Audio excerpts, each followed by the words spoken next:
Certaines personnes à risque de développer la maladie de Huntington choisiront de ne pas avoir d'enfants. D'autres choisiront d'avoir des enfants qui seront eux aussi à risque, sachant qu'ils auront aussi la possibilité de ne pas être atteints.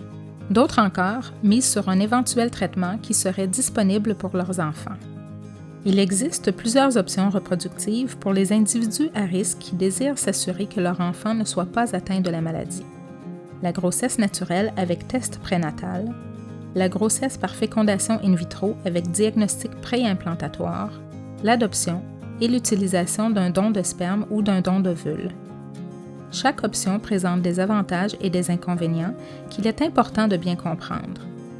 Une rencontre avec la conseillère en génétique permettra au couple de faciliter la prise de décision.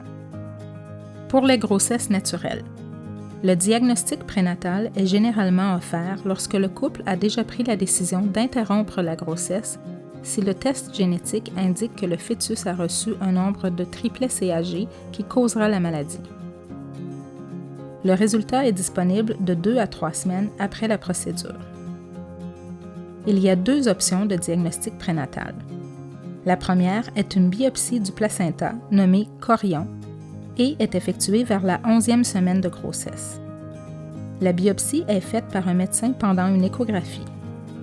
Le placenta contient le même matériel génétique que le fœtus et peut donc être analysé. La biopsie est associée à un risque de fausse couche d'environ 1%.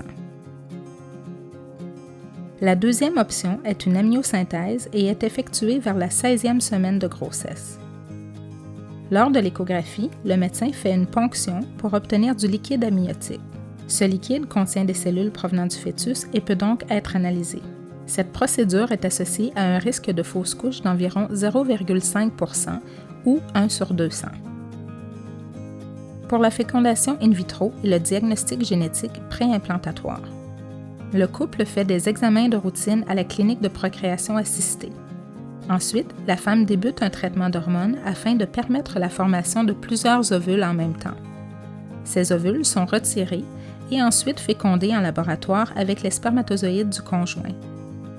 Après quelques jours en laboratoire, une biopsie d'1 ou 2 cellules est pratiquée sur chaque embryon. Le test génétique pour la maladie de Huntington est fait sur chaque cellule et seuls les embryons sans la mutation seront conservés. Un de ces embryons est alors transféré dans l'utérus et les chances d'implantation et de grossesse sont d'environ 35%.